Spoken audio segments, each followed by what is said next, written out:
Hello friends, welcome into NBA Weekly. I am not Cam Rogers, I am Tom Downey. That is Harris Rubenstein alongside me. Harris got a great show for everyone today. Oh boy. Some Kawhi updates, some LeBron ones, other free agency stuff. We'll call it a day and a half away from the madness. Oh, I am so excited. I am shaking. We are so close to the best time of the year. It's NBA free agency, LeBron, Kawhi, the Lakers. It's great. This is a Google search's dream. I can't wait. All right, we'll start off with Kawhi, namely Let's that do the it. Lakers and the Spurs have reopened trade talks between the two sides. Harris, it sounds like the Lakers are at least a little bit concerned that maybe they won't get Paul George, so they need to go get Kawhi right now.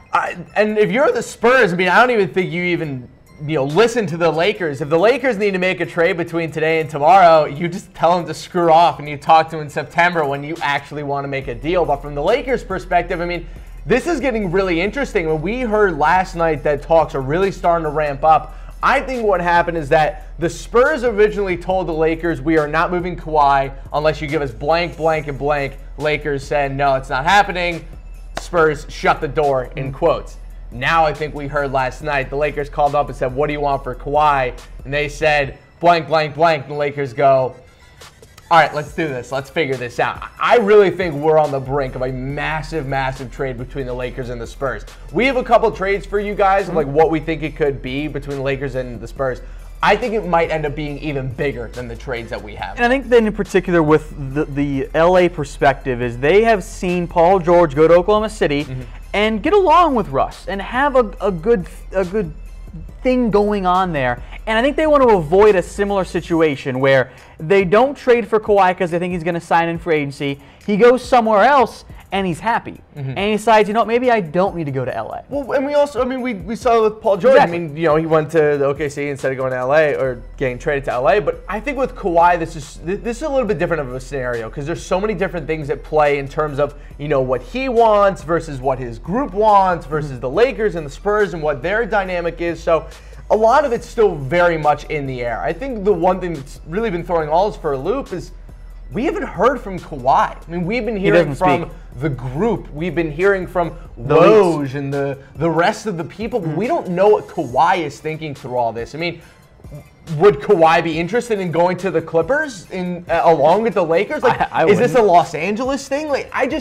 What is the point of this for Kawhi? Does he want money? Does he want the Lakers? Or does he just want Los Angeles? I think we don't really know what Kawhi wants. We know what his uncle wants and what the group wants, but we don't really know what Kawhi wants right now. All right, then. So the big potential goal here is a dream lineup for the Lakers here. Yes. So LeBron James, Kawhi, and Paul George as well. An absolutely fire one in that regard. Shield your eyes, Western Conference fans. This is a fantastic lineup. Now, the bench is terrible. The bench is garbage. The bench is terrible. I think Svi Mikhailuk will be a fun player on this lineup. But look, Paul George, Kawhi, LeBron, you got Mo Wagner playing kind of the Kevin Love light role. But also, I think the bench is a little bit deceiving because if you have all of those players, you're going to get a lot of veterans coming in. I guarantee you, who's going to make a call to the Lakers?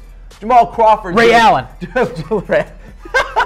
No, Jamal Crawford's going to call him up and be like, yo, I'm 35 years old. I want another run at a title. Maybe David West also calls up the Lakers since he's still title hunting. They're going to get a lot of calls from a lot of different veterans to try to get it to work. The cap space does end up working. LeBron's on the max. Paul George is on the max.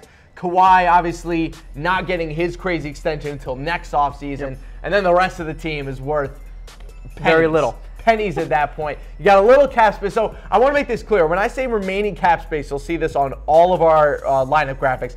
That is the actual cap, not the luxury tax threshold. That is the salary cap of the NBA. So they still have room between the cap and the luxury tax threshold between how much they could actually pay. But in reality, they're going to pay a considerable amount of money for the luxury tax. That bench, they're going to have to stack that bench to make a title run. All right, here, so kind of with this regard with Kawhi and the Lakers in the midst of the trade talks, you've busted out the Rubenstein trade machine for us. And I want to make this very clear to the people at home, the YouTube commenters, everyone watching. These are fresh. These are I carried over nothing from previous trades. I clean slate Nothing going on. These all work from a cap scenario, asset scenario, a lineup scenario. These are fresh. And they're a little pricey for LA because the Spurs have a high asking price. These are fresh off the plane. Konnichiwa, the rest of the line. So let's go to my first one here. This is the likeliest, in my opinion, the likeliest trade that we end up getting between Kawhi and the Lakers.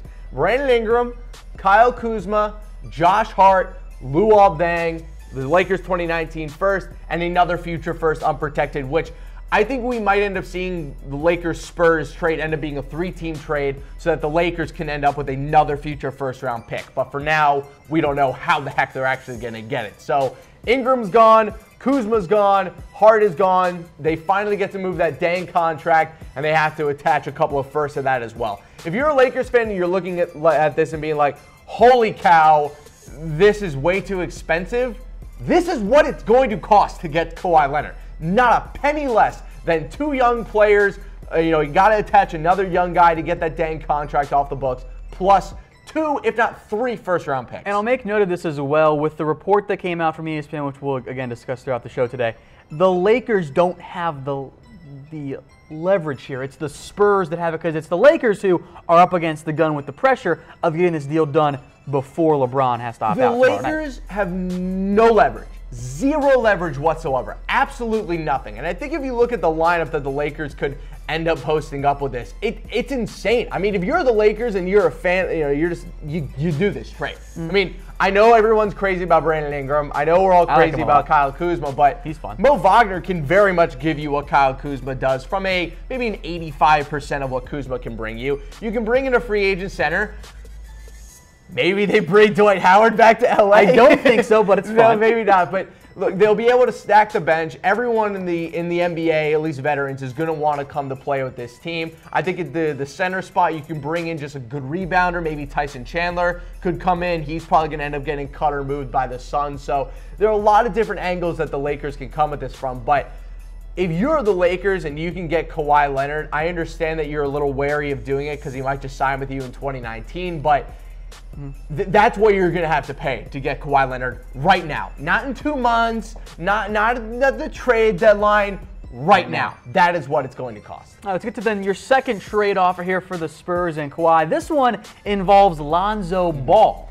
It does. So this is the Lonzo Ball version of this deal. Kuzma, Hart, and Deng are still a part of this. You're basically just swapping out Brandon Ingram and Lonzo Ball, which I think at this point is probably what you'd be able to do. Now, we're seeing a couple comments coming in basically asking, why would the Spurs take that horrible Deng contract? Well, the Spurs, from a money perspective, from a cap perspective, they have to make this work for them as well. And with that Deng contract, they could use it to push another first-round pick out of the Lakers, which they want.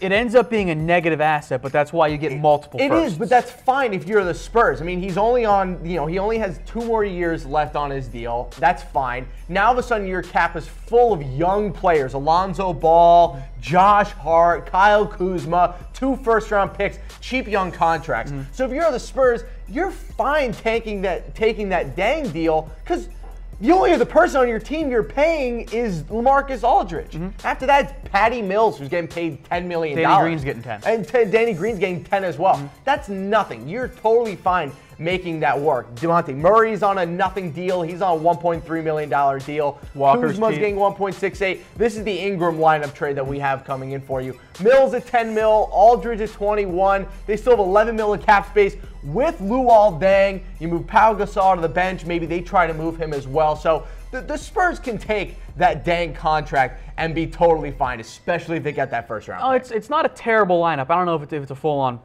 elite playoff lineup, but I think you can get by. Yeah, that's Spurs lineup. Well, think about it from this way. But you are kind of rebuilding at that point. You're the Spurs.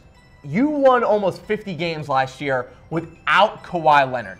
Now you'd be adding Brandon Ingram, Kyle Kuzma, Josh Hart. They drafted Lonnie Walker. You're getting 2 first-round picks, and you can move other contracts as well. If you're the Spurs and you can dump Kawhi, keep your entire team, and add 3 good young players, 2 starters, you do that in a second because your team is better. I mean, remember, they did not have Kawhi last year and made it to the playoffs, won 50 games almost, Good point. And could improve. I think it's wild. I think they should do it. For those of you just now joining us, we're discussing the Lakers and Spurs developing story that they are discussing a Kawhi trade here. The Lakers and Spurs have reopened those trade talks. LA trying to get Kawhi before LeBron has to opt out Friday night. Just to answer a couple more comments that we have coming in about some of these trades, Ezra Cox says, you talk as if those picks are going to be valuable. Most likely they will be late round picks.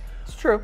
It is true. But you also need to realize that in the modern day NBA, late first round picks are still very valuable, especially with how deep a lot of these draft classes have gone. I mean, look at who the Lakers just got at 25 overall. They got Mo Wagner, a great stretch 4. The Spurs will be able to use those first round picks. Not to mention, both of them will be unprotected. And regardless of where a first round pick is in the draft, if it is unprotected, it is wildly more valuable than a top 15 or a top 10 projected pick from a bad team. Yeah. So you got to take these first round picks kind of in flow. But if you're the Spurs and you can get 2 unprotected first round picks, you take that any day. All right, a comment I see here from Rudy asks about a sign-and trade with Julius Randle. Well, that happens to be the 3rd trade of the Rubenstein trade machine offer here. Ingram, Randle, Deng, and then 2 first-round picks. So having Randle in there would allow you to take Kuzma and Josh Hart out of the trade completely. You would still have to include Deng along with Randle and Ingram. So if you're the Spurs, you're getting a great guy down low in Randle. It would allow you to move Pau Gasol and build down low around LaMarcus Aldridge and Randle.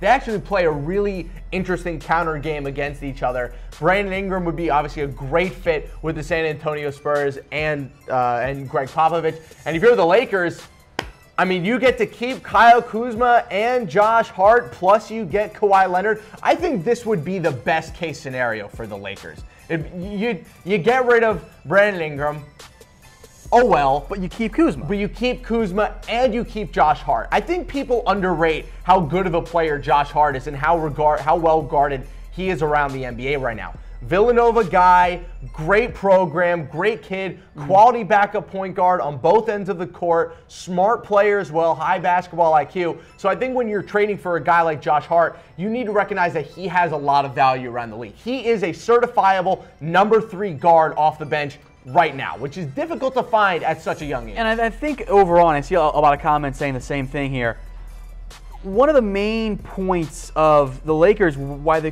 may not have pulled a trade yet, I think they would like to keep one of Ingram or Kuzma at least. Agreed. And that's tough to do if you're the Spurs. It's very tough to do, because if you're the Spurs, this trade starts with Brandon Ingram. You do not, if you're the Spurs, you do not even come close to this trade if Brandon Ingram is not included. End of story. He is the center of this trade going from the Lakers.